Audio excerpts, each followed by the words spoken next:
Goedenavond allemaal, leuk dat jullie er weer zijn. Ik zie dat er heel veel nieuwe mensen ook mee aan het kijken zijn. Superleuk. Welkom bij deze nieuwe Afterwork Creativity.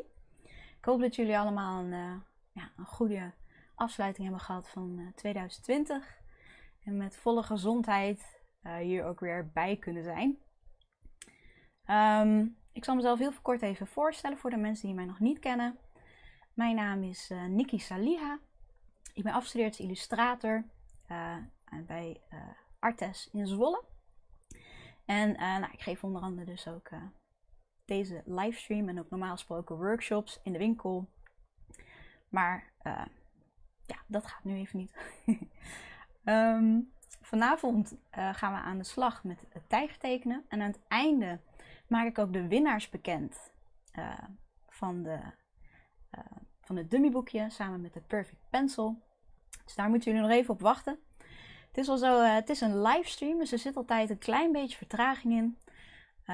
Ik zie jullie reacties ook binnenkomen. Hier dan ook goedenavond. Mochten jullie toch vragen hebben, stel ze gewoon.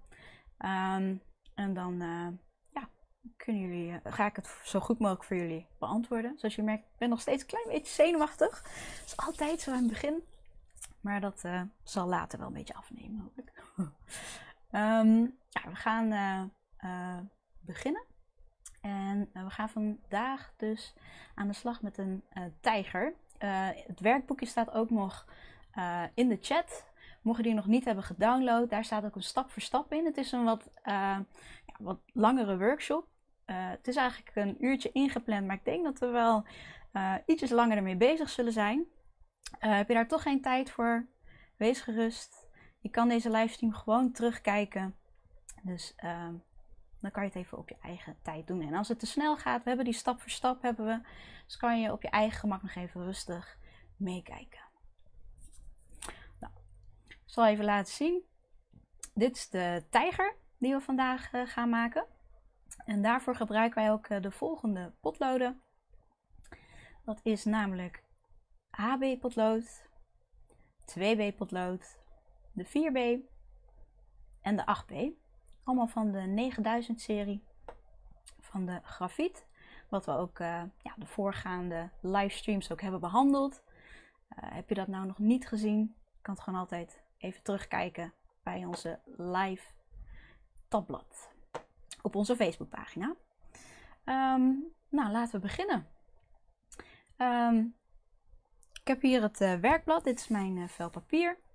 Ik ga werken op kangaroo papier, 200 grams. Staat ook in het werkboekje precies welk papier ik gebruik. En we beginnen even met het HB potlood. Daar beginnen we mee met schetsen. En ik zal ook eventjes zo meteen even gaan inzoomen. Maar het is wel belangrijk dat als je tekent, dat er genoeg ruimte nog aan de bovenkant zit en aan de onderkant. Gewoon dat je tijger wel je tijger ook helemaal erbij opkomt natuurlijk. Zo, daar was ik. Gaan we beginnen met schetsen. We beginnen met een beetje een drievorm. En schetsen doe je eigenlijk heel erg licht. Ik zal even inzoomen. Dan kunnen jullie het ook beter zien. Dus niet te hard of te donker je schets opzetten. Want anders dan, als je een foutje maakt, kan je dat nog gewoon weggummen. Zonder dat je hele harde, donkere lijnen over hebt. Dus we beginnen met deze vorm. Dit is eigenlijk de snoet. En het lijkt eigenlijk een beetje op grote billen. Dan gaan we deze iets verder door omhoog trekken. Zo, en soms is het ook wel goed om een klein streepje zo even in het midden te zetten. Dan weet je ongeveer dat je in het midden zit. En bovenop deze vorm tekenen wij deze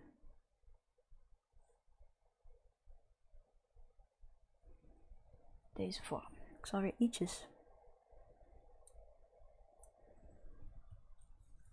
uitzoomen. hier starten we dus eigenlijk mee. Dat doen we allemaal nog steeds met onze HB. Als we dit gedaan hebben, dan gaan we de neus erin tekenen. Die komt ongeveer hier, door dat middenlijntje. Weet je ongeveer dat je in het midden zit.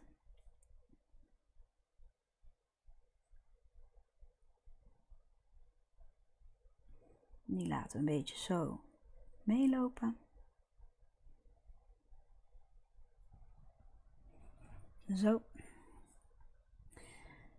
En hier doen we dan een ronde polling overheen, dat we weten ongeveer hoe die vorm zo aan de bovenkant meeloopt. En vanuit hier ook gaan we hier een lijn zo omhoog zetten. En dat doen we ook weer aan de andere kant. Ze bespiegelen eigenlijk heel erg veel. Nou, als we dit gedaan hebben, dan gaan we door eigenlijk naar de vorm van de ogen. Nou, en die beginnen we vanuit hieruit. Dus hier hebben we dit lijntje hebben we hier zo net gezet. En de vorm die loopt een beetje zo. Ongeveer tot hier. Misschien dat die uiteindelijk wel ietsjes anders wordt dan de tekening die er uiteindelijk uitziet. Maar dat maakt helemaal niet uit. Hier tekenen we de vorm van het oog in. En dat doen we dus ook weer aan de andere kant. Het is misschien ook goed om een klein lijntje zo te trekken. Dan weet je ongeveer dat het op dezelfde hoogte is. En als je een klein foutje maakt, gum het ook niet weg. Want dan weet je ongeveer hoe je het anders moet tekenen. Dus niet gelijk uitgummen. Je kan het altijd later nog rustig aanpassen. Eigenlijk precies hetzelfde.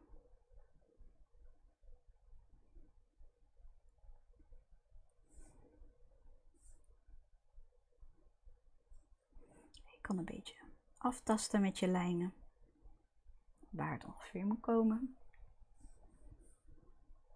Tekenen we weer de lijn voor het oog erin. Dus daar komt ook de pupil in zometeen.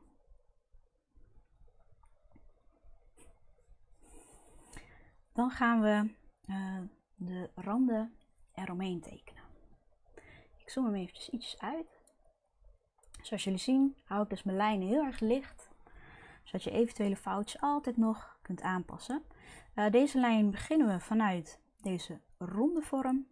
Hier bovenaan. Die trekken we zo. Trekken we die een beetje door. Die laten we een beetje zo rondlopen. Een beetje vanuit deze ronde vorm. Trekken we die zo door. Bij de andere kant doen we dan precies hetzelfde. Dus ook weer ongeveer dezelfde hoogte. Een beetje vanaf de lijn vanaf de neus.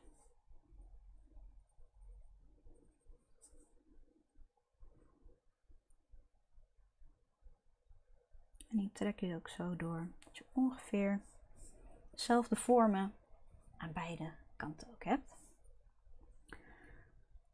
Nu we dit hebben gedaan, gaan we meer de kop aan de bovenkant erin zetten.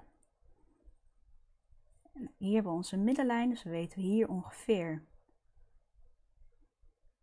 de bovenkant van de kop. En dat doen we ook weer voor de andere kant. En die laten we zo aan deze kant hier langs lopen. En we moeten ongeveer hieronder, aan deze kant, moeten we uitkomen.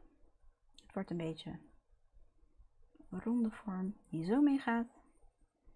En die verbinden we dan uiteindelijk met deze kant. Nou, je raadt het al, gaan we ook weer aan de andere kant doen.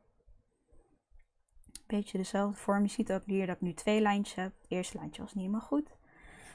Maar straks kom je al die lijntjes, wat niet goed is, kan je straks later op je eigen gemakje eventjes weggummen.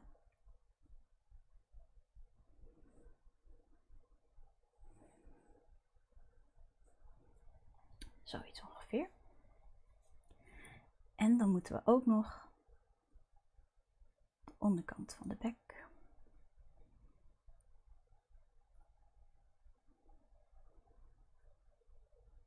Heel lichtjes erin. Helemaal niet zo donker. Nu gaan we door naar echt de bovenkant van de kop. Steken een lijn. Zo aan de bovenkant. En dan komen we hier ongeveer de oren. Dus als je zo kijkt, een beetje vanaf deze lijn.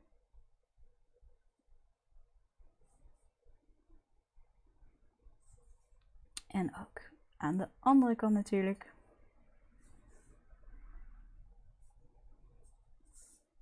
Trekken we nu eventjes door. En dan gaan we de wat lossere haren even inschetsen. Ik zal even inzoomen, dan zien jullie misschien ook ietsjes beter.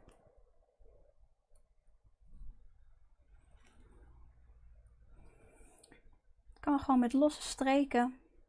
Gewoon heel losjes. Een beetje dat haarstructuur erin zetten.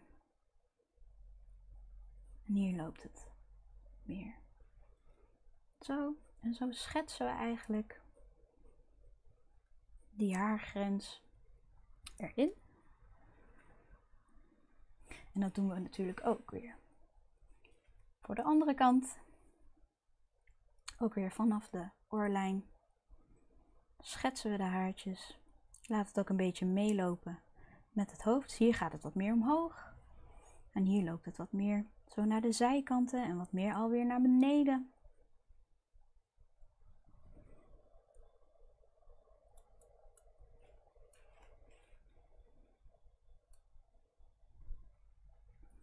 En zo trekken we hem eigenlijk helemaal door. Hier zijn nog wat langere haartjes, dus je mag wel ietsjes langere lijntjes ook trekken. Het is misschien niet zo heel goed te zien. Ik zal het wel ietsjes harder aanzetten. Dat jullie het ook zien. Thuis kan je het gewoon lekker rustig en heel lichtjes opzetten. Maar voor jullie zal ik hem ietsjes harder aanzetten. Dan zie je het ietsjes beter.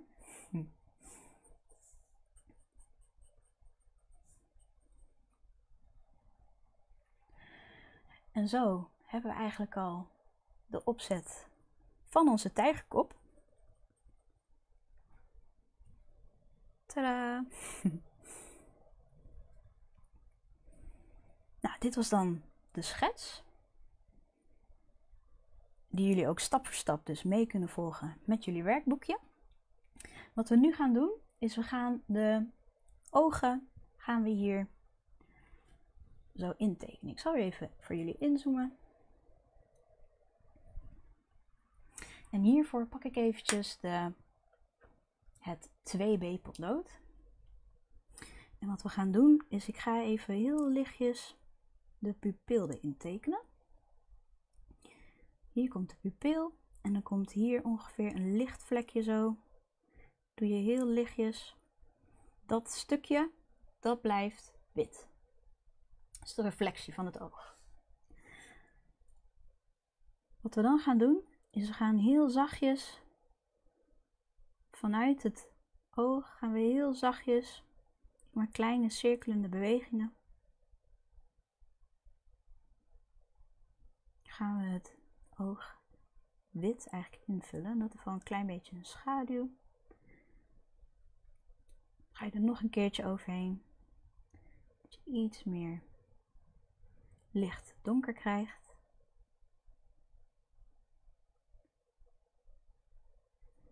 En dan pakken wij ons 8B potlood. En daarmee gaan we het pupil invullen. Zorg ook wel dat je potlood goed scherp is. Dan vul je de vlakjes goed in.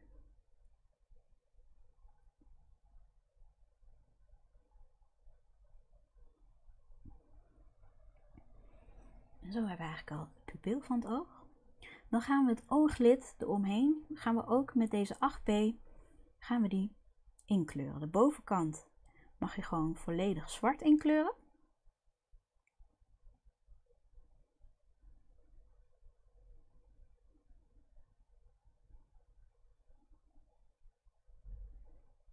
En voor de onderkant laten we een klein randje in het midden, laten we wit.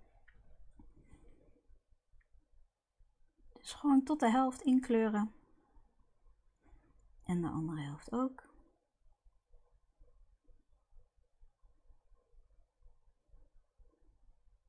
Zo, een kleine reflectie erin. En dat doen we ook bij het onderste randje. Dus je kan hem even aanzetten met je 8B. Hier ook onderin. Laat het randje een beetje wit.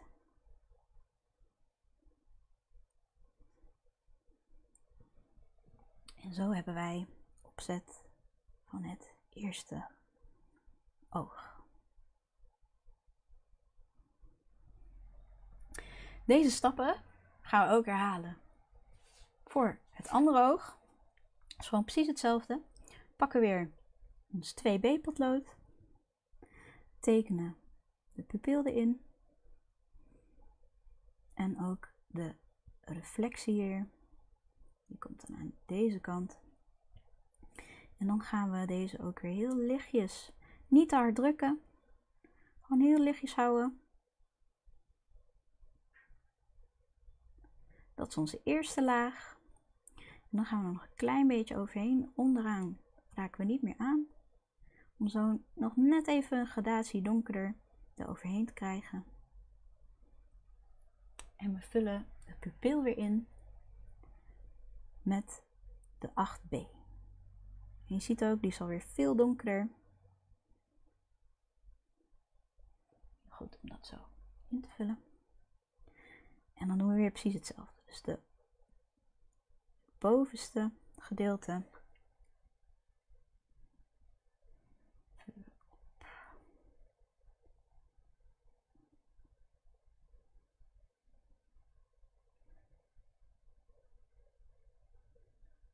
En die mag weer helemaal ingekleurd worden. En voor de onderste doen we het weer tot de helft, zodat we een klein streepje wit overlaten.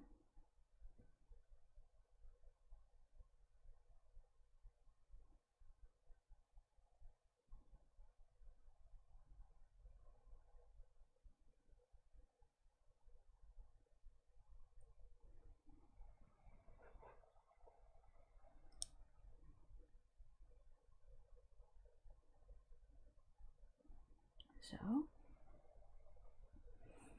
Nou, dat is het tweede gedeelte van de tijgeroog.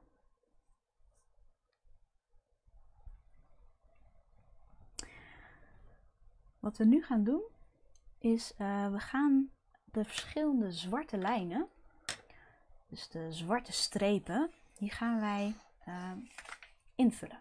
Dus we gaan die eerst even inschetsen. En dat doe je met je 2B potlood. Dus we pakken ons 2B potlood weer erbij. En dan begin ik weer even bij het rechteroog.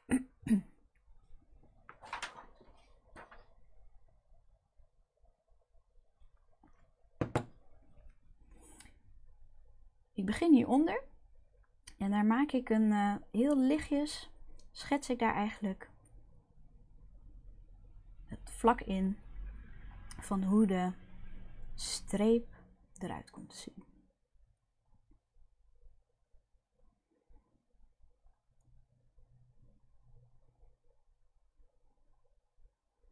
En dat gaan we zo over het hele hoofd gaan we dat zo, die strepen eerst erin schetsen.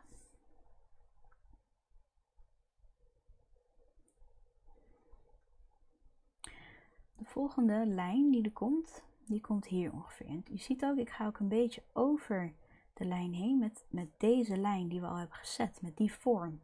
Ga ik een klein beetje mee. Het is mooi als die strepen een beetje meelopen met de vormen die we al hebben gezet. Zo kan je zelf ook een beetje bepalen van waar je je strepen en hoe je je strepen wil zetten. Als je maar een beetje meegaat ook met de vorm, zo kan je je eigen variatie daarin brengen.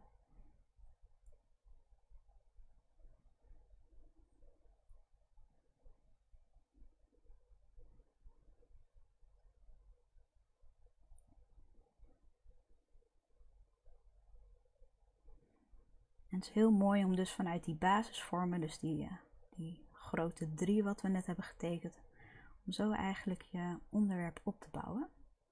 Dus goed te kijken wat zijn nou eigenlijk de grote vormen en vanuit daar eigenlijk verder te werken. Nou, we schetsen die lijnen schetsen we erin. Vooral hier ook. Deze ga ik een beetje vanuit hier ook meepakken. En hier is de vorm wat ronder. Dus dan kan je hem ook zo, kan je hem een beetje mee laten lopen met die vorm. Ook hier verder naar boven.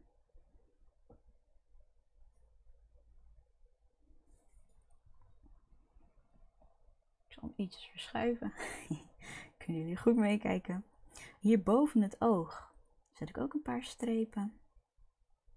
En zo kan je rustig je tijger gewoon afgaan. En zo je strepen eigenlijk inschetsen.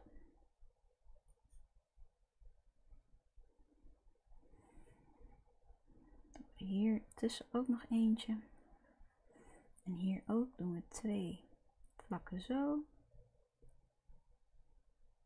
Het is gewoon heel leuk van oké, welke tekens zal ik hem geven? Het is ook altijd wel goed om misschien een fotootje van een tijger op te zoeken. Een beetje kijken hoe die strepen lopen. Om daar een beetje inspiratie uit te halen. Referentie is altijd goed om bij je te hebben. En hier deze vorm. Daar gaan we ook een zwarte streep zo van maken. Dat loopt dan mooi over naar het lichte daarachter zo meteen. Als we dat gaan opvullen.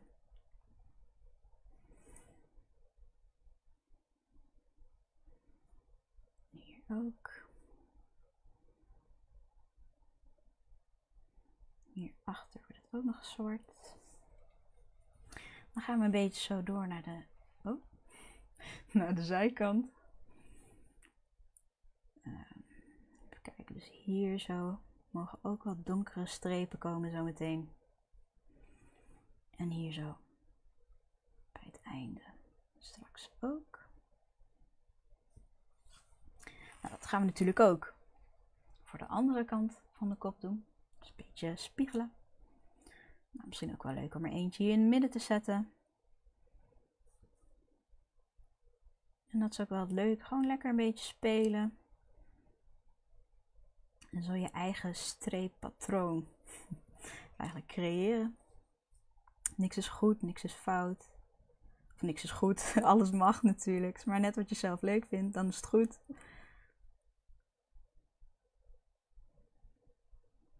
Hierachter ook nog eentje. Misschien merk je ook wel dat het misschien ietsjes anders is dan de stap voor stap. Maar dat mag. Kijk maar wat je zelf ook fijner vindt.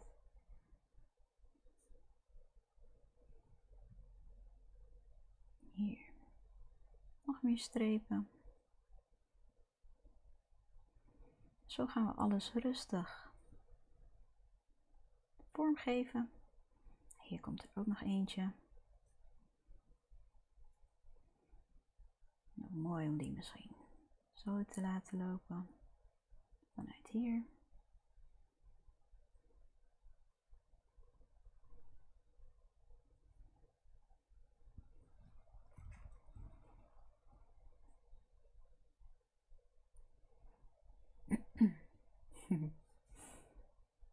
Doei Paula, tot de volgende keer. Leuk dat je toch nog even mee hebt kunnen kijken. Geef je ook tekenlessen? Nou ja, nu eigenlijk. Dus doe lekker mee. En hieronder nog een klein beetje zwart. Nou, zo hebben we de strepen best wel goed al erin gezet. Ik zal eventjes weer het totaalbeeld laten zien. Wat we gaan doen is we gaan ook bij de oren maken we het een klein beetje donkerder zo meteen. Hier ook. Geef net even dat mooie contrast. Dat we daar ook nog wat donkere plekjes hebben. Nou, en nu hebben we al de strepen erin gedaan. Wat we gaan doen is we gaan weer de 8B erbij pakken. We gaan nu al die strepen gaan we inkleuren eigenlijk als het ware. Haal weer even naar ons toe. Hoe gaan we dat doen? Nou, de tijger die heeft best wel een korte vacht in zijn gezicht. Maar wat we doen is we maken kleine streepjes. En het mag een beetje ongelijk, dus het hoeft niet allemaal perfect kaarsrecht naast elkaar. En zo vul je langzaam je strepen eigenlijk op.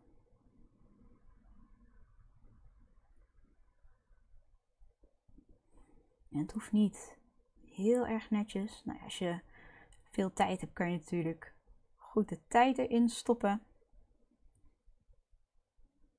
Maar het is zo'n wat ruwe opzet van de tijger zo. Het is niet helemaal realistisch, maar je ziet wel goed dat het de tijger is. En dat gaan we ook weer verder doen bij de rest van de strepen. En zorg wel weer dat je een beetje meegaat met de vorm bij het invullen. Zoals hier. Gaan we weer wat meer naar de zijkant toe. En zorg ook dat je potloodje goed scherp is. Dan kan je dus goed die scherpe lijnen ook maken. Of draai ook af en toe eventjes je potloodje een beetje rond. Dan heb je weer een wat scherper stukje te pakken. Maar mocht die nou echt te stomp worden, gewoon eventjes door de puntslijper halen. Nou, zo krijgen we dus die goede donkere strepen erin. Die ook weer mee met de vorm.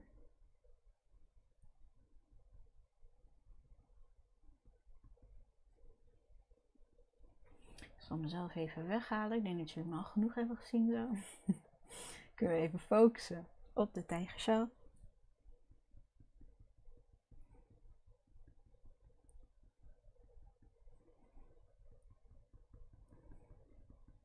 En zo vul je dus langzaam maar zeker je strepen vul je op.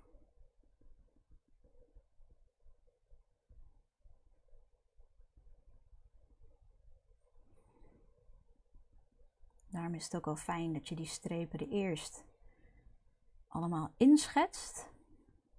Dan kan je in één keer door naar het inkleuren. En hoef je het niet steeds stapje voor stapje op te vullen.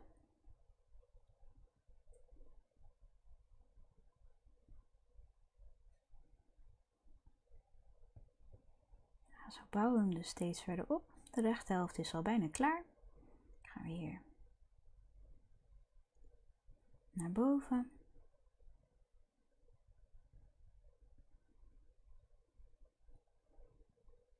En ik ga mijn potloodje even slijpen, dat het weer ietsjes scherper wordt.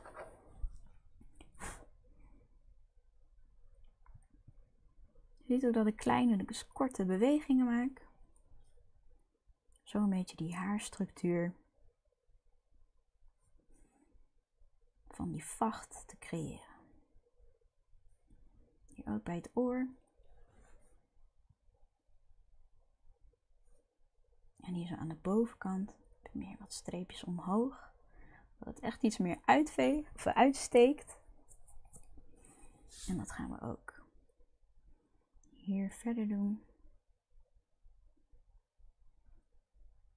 Neem thuis ook gewoon rustig de tijd ervoor. Hoe meer tijd je erin steekt, hoe meer details je ook in kan zetten. Dus als je hem nu meedoet, oefen hem nog een keertje. Gewoon thuis, op je eigen manier. Creëer je eigen soort patronen, dat is ook heel erg leuk.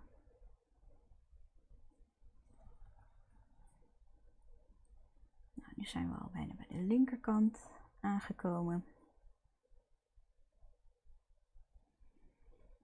En je ziet het ook, ik doe het helemaal niet heel erg netjes, gewoon korte kleine streken.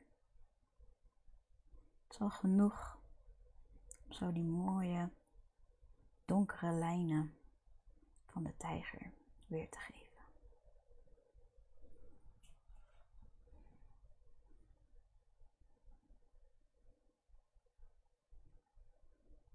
Hier ook gaan we weer een beetje mee met de vorm. Dan krijg je echt wat meer die ronding ook in die kop.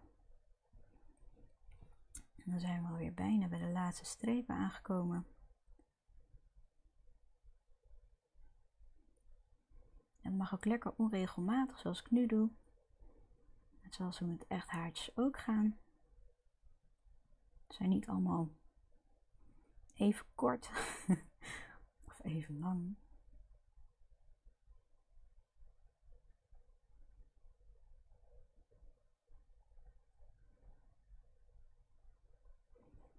Maar ik bouw het wel zo op deze manier op. Dat als ik lange streek zou doen, dan zou het hele lange haren worden. En de vacht hier is nog best wel kort. Dus hou je streken wel lekker kort.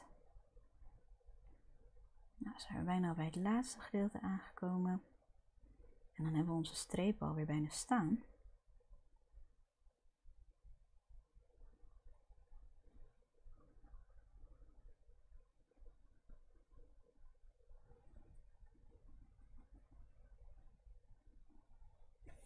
Hierboven ook nog.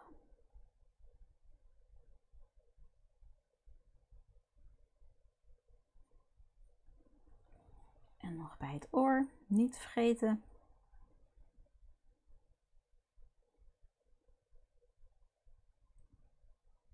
Een beetje mee met de vorm.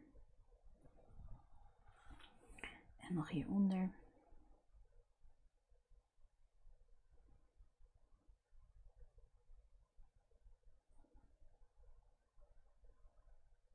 En hier worden de haren toch alweer ietsjes langer. Dus dan kan je hieronder toch nog ietsjes langere streken maken. En dat doen we ook bij de andere kant. Ik teken nu niet van een foto. Ik heb deze tijger al een keertje getekend. En ik ben gewoon vanuit basisvormen eigenlijk begonnen. Het is wel altijd goed om een foto erbij te houden, zoals ik al zei. Dan heb je een beetje referentie van hoe je vormen eruit kunnen zien. Dus dat is altijd wel een goede tip om erbij te houden.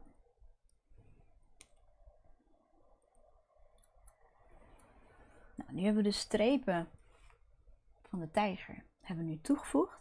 Je ziet ook wel, er zitten nog best wel wat lichte stukjes in. Die kan je nog wel ietsjes donkerder maken door er nog een keertje overheen te gaan. Maar dat laat ik jullie thuis gewoon rustig daar de tijd voor nemen. Dan springt het er nog net eventjes iets meer uit. Maar voor nu is dit een goede opzet.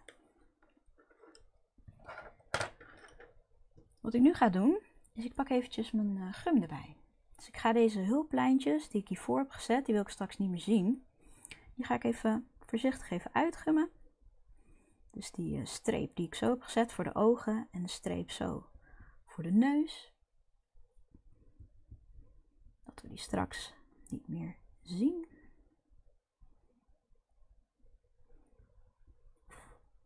Nou, je ziet ook fijn is één rulletje, niet dat je hele papier gelijk in één keer onder allemaal gumsel zit. Daarom is deze gum heel erg fijn. Het is vinylgum. Zorgt ervoor dat alles bijna in één rulletje eruit komt. Wat we nu gaan doen is we pakken even onze, even kijken, de 2B weer even erbij. Nu gaan we de neus wat meer vorm geven. Dit is de neus. Hieronder zit wat meer schaduw. Dus die lijn zetten we even ietsjes aan. En dat vullen we dan hier op. Zit ik maar kleine cirkelende bewegingen.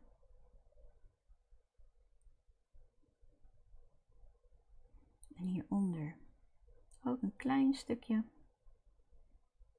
Doen we ook voor de andere kant. Je kan eerst een hele lichte laag voorzichtig zo opzetten. En dan komt hier een wat donker streepje.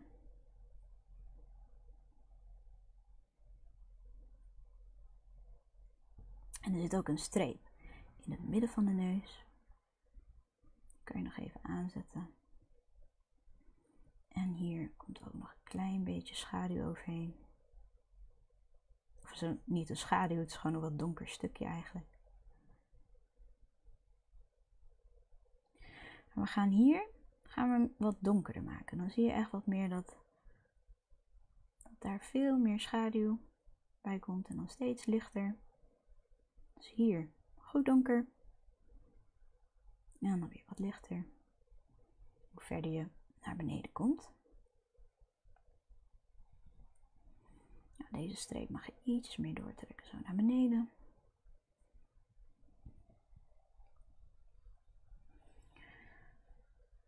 En nu kunnen we een beetje waar de snorharen ook uitkomen. Dat laten we een beetje rond meelopen, dus met de vorm. Zo op deze manier. En ik maak in het begin, zijn dat wat kleinere puntjes. En hoe verder je naar beneden komt, des te meer het echt kleine streepachtige lijntjes worden. Ik schets hem nu gewoon eerst heel rustig zo erin. Zo, gewoon mee met de vorm. En dat doen we natuurlijk ook aan de andere kant. Dus ongeveer dezelfde lijnen aanhouden.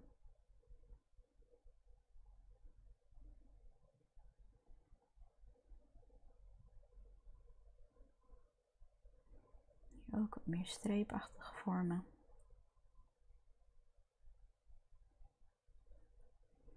En ook hieronder.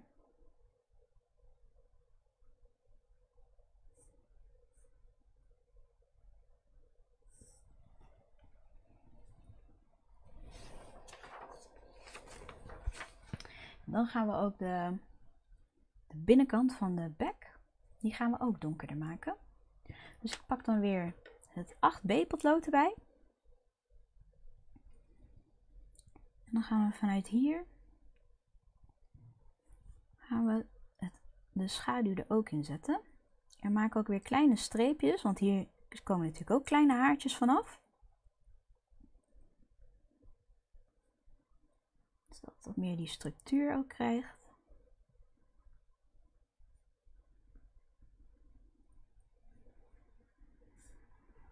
Hier wordt het gewoon weer volledig donker.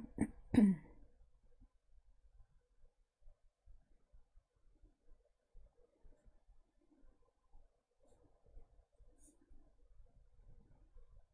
zo hebben we de snoet. Komt nu al goed naar voren zo.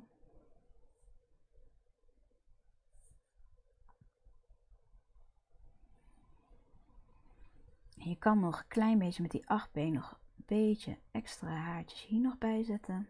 Kleine streepjes eroverheen zetten. Een beetje die afwisseling van dat licht en dat donker. Ietsjes lichter grijs en ietsjes donkerder eroverheen. Dan springt het er toch net weer eventjes ietsjes anders uit.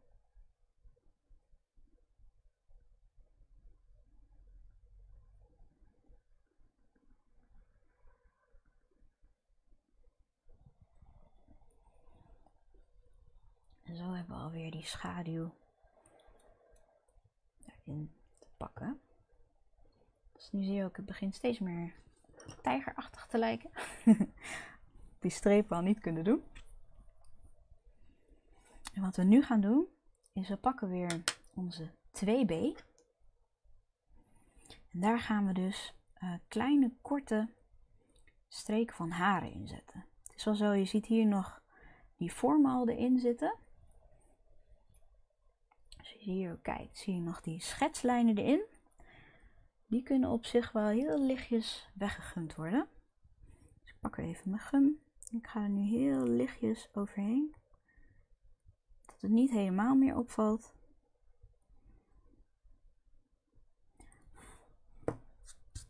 Zo.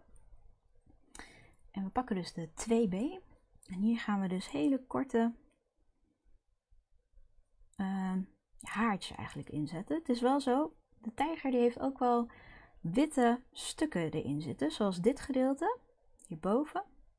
Dat is eigenlijk best wel wit van de tijger. Dus dat laten we. Dat raken we dan eigenlijk ook niet aan. Dus wat we doen is eigenlijk kleine haartjes ook maken. Of tekenen, kleine streepjes. Houd het wel licht. Zometeen gaan we dan nog met een donkerder potlood weer wat meer donkerheden inzetten. En je ziet ook, ik ga ook mee met de vorm van de snoet.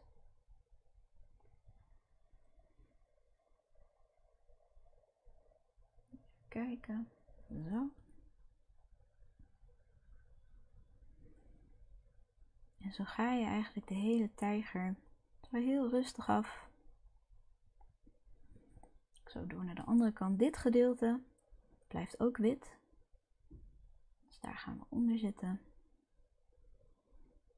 En zo kan je elk gedeelte heel rustig, dus die haartjes, zo op deze manier toevoegen. Dit gedeelte hierboven is ook wit, dus daar komen we ook niet aan. Ga lekker mee met die vormen die we al gezet hebben. En je hoeft niet heel secuur elk haartje perfect zo erin te zetten. Maar gewoon een beetje dat je die structuur zo erin krijgt.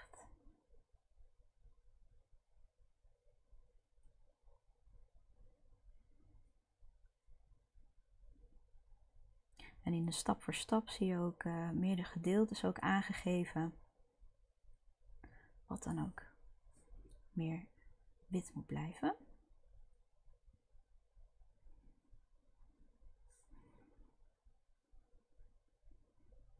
Bij de neus ook.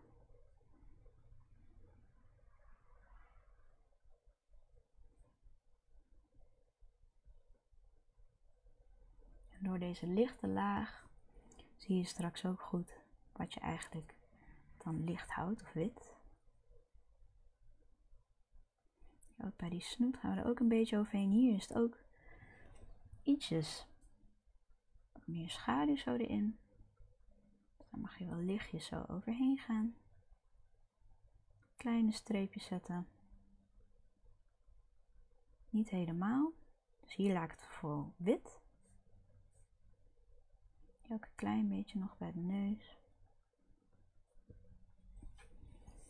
En zo vul je dat dus langzaam op met de eerste laag.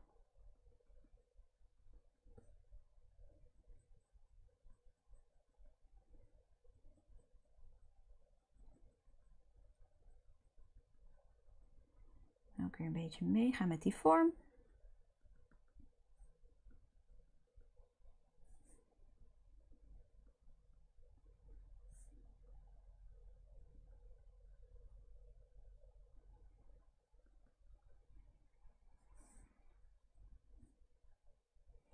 En ook hier weer.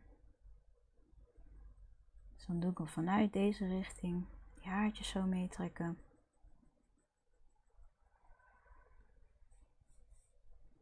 Hieronder ook.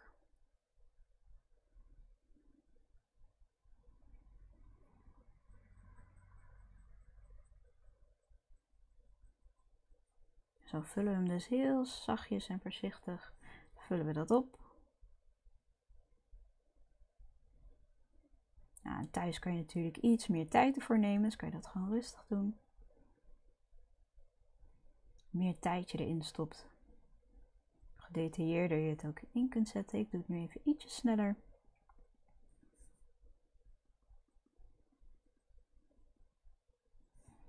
En vanuit hier ook.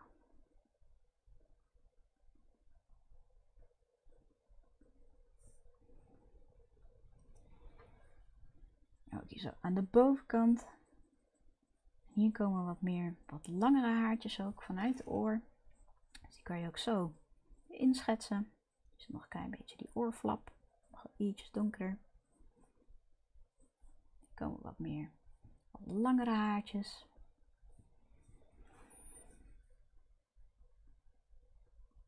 En hier is het wat meer dat het hier wat lichter weer wordt.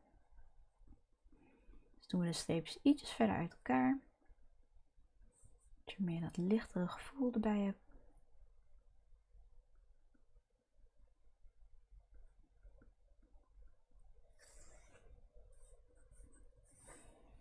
En hier aan de zijkanten doen we weer wat langere strepen. Dat het echt wat langere haren zijn. Dan mag je zo helemaal doortrekken.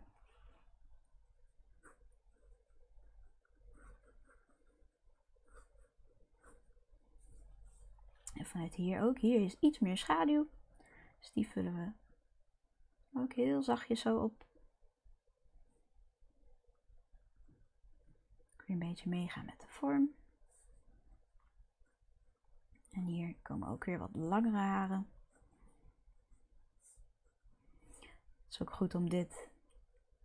Daarom is het ook heel belangrijk om het zo licht mogelijk op te zetten. Dan zie je deze vorm nu niet die nu heel erg eruit steekt.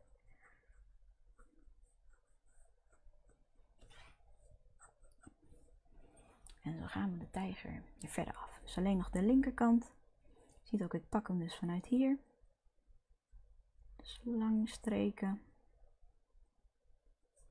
Om zo dus die haarstructuur daarin te zetten.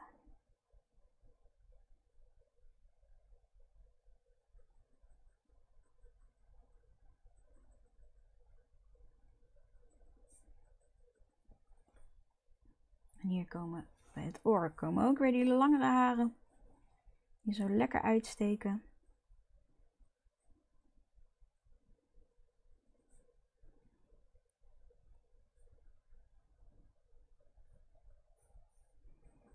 En ook weer hier aan de zijkant. Dat zijn dus weer die wat langere haren. En we gaan straks met de 4B gaan we wat meer donkere gedeeltes ook erin zetten. Dat het allemaal iets meer ook meer diepte krijgt. Ik zal nu even uitzoomen hoe ik hem nu eruit heb zien. Zo, dit is dan eigenlijk de eerste laag die we aangebracht hebben. Dan gaan we nu naar de 4B. En dan gaan we weer wat donkerere vlakken inzetten. Dus we beginnen even hier bij de snoet. En ik maak nu kleine cirkeltjes om zo de donkere gedeeltes wat meer aan te geven. Je ziet, ik maak dus kleine cirkelende bewegingen. En hier loopt het wat ronder. Omdat we die cirkel hebben getekend, ga je dus een beetje mee met die vorm van die cirkel. Daarom zijn die basisvormen ook heel erg fijn om te hebben. Kan je vanuit daar gewoon mee bewegen. Met de vorm mee. En met de 4B brengen we dus veel meer schaduw ook al aan bij deze tijger. Je kan dus langzaam steeds een beetje meer toevoegen. Dat zie je ook. Deze kant.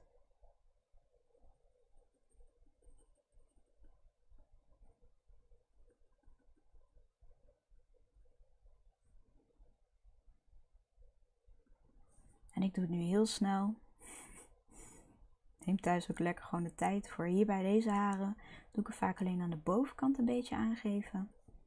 Dat je vanuit daar dus wat meer die donkere tinten hebt. Dus hier ietsjes gewoon zacht drukken. Hier bij het einde gewoon bijna niet meer aanraken. Dat je nog een beetje die randjes hebt. Hier precies hetzelfde. Een beetje meegaan. En zo geef je dus die tijger steeds meer donkerte. Dat het dus iets meer naar voren komt en tot leven komt. Hier ook. Als je het hier bij deze rand zo op deze manier wat donkerder maakt, dan zie je ook dat die snoet ook meer naar voren begint te komen.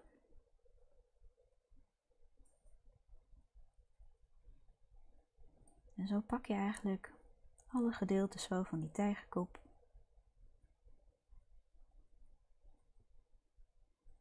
Om zo wat meer diepte erin te brengen.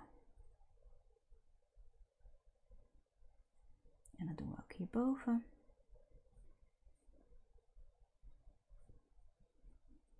Hier kan je nog iets meer haar nog wat iets harder aanzetten door scherpere lijnen te maken.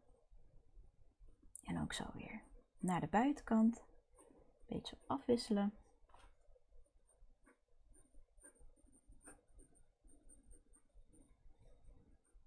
En dan heb je heel mooi die afwisseling van die 2W lijnen samen met de wat iets donkere 4B lijnen. Hier komt iets meer schaduw in, hier aan de onderkant. Om echt die haren van de bek ook mee te krijgen.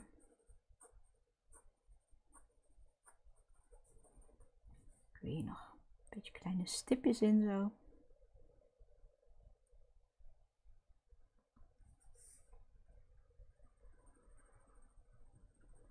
En natuurlijk ook voor de andere kant.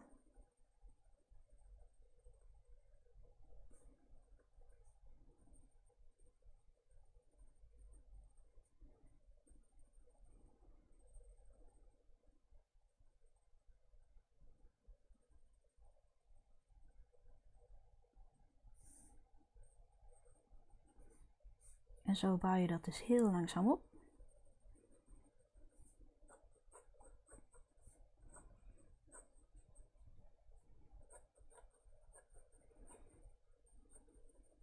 Nou, voor thuis zou ik zeggen, neem je gewoon even goed een rustige tijd voor.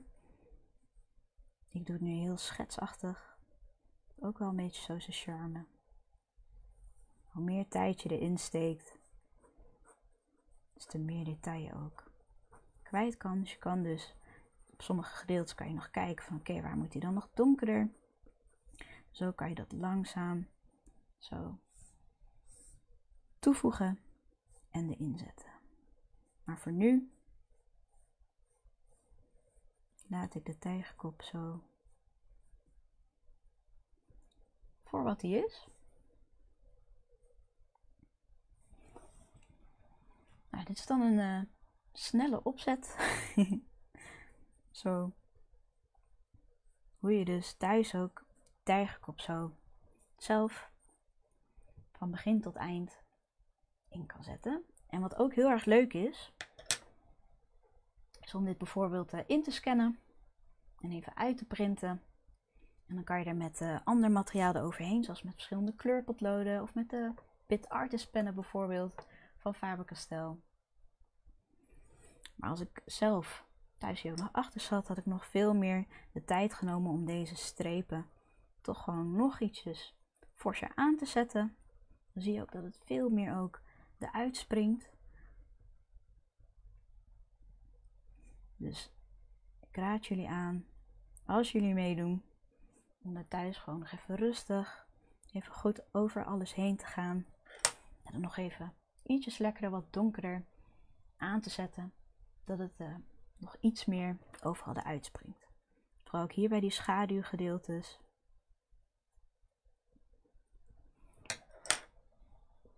En dat is dan ja, de opzet van de tijger. En met de stap voor stap Thuis kan je het ook nog zelf rustig nog eventjes zelf nalopen. Het enige wat we nog wel kunnen doen, zijn nog de snorharen erin zetten. En dat kan bijvoorbeeld met de potloodgum. Dus dan kan je zo op deze manier, kan je zo nog de snorharen toevoegen en de uitgummen. En als je het thuis hebt, dat is helemaal fijn. We hebben ook de elektrische gum. Hou hem goed vast. Toen ik deze voor de eerste keer gebruikte, begon ik hier en eindigde ik daar. Het heeft best wel wat kracht erachter zitten. Ook net alsof we bij de tandarts zitten. Maar je houdt hem dus op het papier. En je gaat er overheen. En je ziet hoeveel je nog zo weg kunt trekken. En zo nog bijvoorbeeld snorharen erin kan zetten.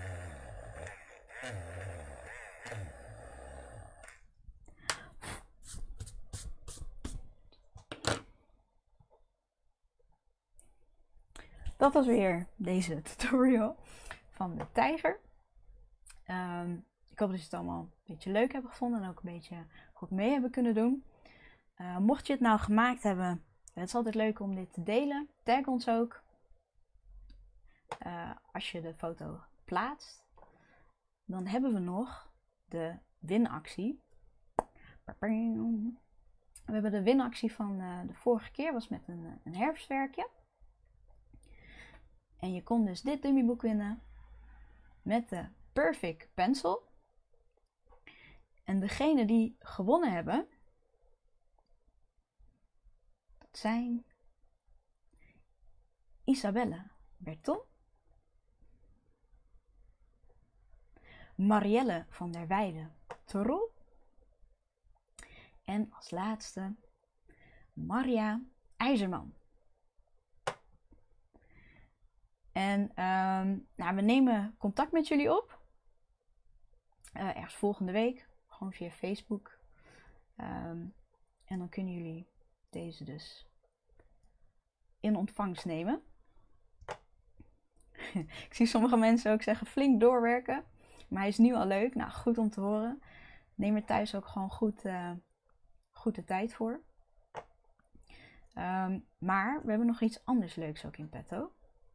En dat is niet dit, maar we hebben een like en deel winactie. Je maakt kans op deze mooie grote grafietset van Faber-Castell. En wat je moet doen is deze livestream liken en even delen op je eigen Facebookpagina. Maar je moet hem wel openbaar delen. En dan maken wij de volgende keer dus bekend wie deze mooie set gewonnen heeft. Dus like en deel. En voor de volgende keer hebben wij de verzoekjes. Dat is 21 januari. Dus zullen we weer 2 weken wachten. Maar hebben jullie nou nog verzoekjes? Laat het ons weten. En dan, wie weet, kunnen we dat meenemen. Dus het gaat wel echt om grafiet. Dus heb je nog verzoekjes of heb je vragen over grafiet? Laat de vragen zien, zodat wij daarmee aan de slag kunnen. Zo. Even kijken, ik zie nog een paar vragen. Even kijken. Prachtige opzet. Nou, dankjewel. Goed. Leuk dat je ook mee hebt gedaan. Wat leuk. Ik heb gewonnen. Ben blij. Ja, dat snap ik. Ook goed gedaan, Marielle. Kunnen we hem morgen uploaden of is dat te laat? Ik weet niet helemaal wat je bedoelt daarmee. Je mag de tijger, als je de tijger bedoelt, kan je hem gewoon altijd uploaden zoals wanneer je zelf wil natuurlijk. Even kijken, Lilian Dijkstra was heel leuk, maar ging wel wat snel. Ja, dat snap ik. Ik ben er ook best wel snel doorheen gegaan, maar daarvoor hebben wij dus ook de stap voor stap erbij gezet. Dat je thuis dus nog even rustig na kan kijken. Ik dank jullie heel erg voor jullie aanwezigheid. En leuk dat jullie weer hebben meegekeken. Je kan deze live video altijd terugkijken. En dan hoop ik jullie over 2 weken weer te zien. En mochten jullie nog verzoekjes hebben, laat het gewoon weten. We hebben op onze Facebookpagina nog een kopje met verzoekjes. Dus zet het daaronder. Dan wens ik jullie nog... Isabelle is ook helemaal blij. Dat snap ik. Goed zo. Tot de volgende keer. Bedankt weer voor het meekijken. En ik wens jullie nog een hele fijne avond verder.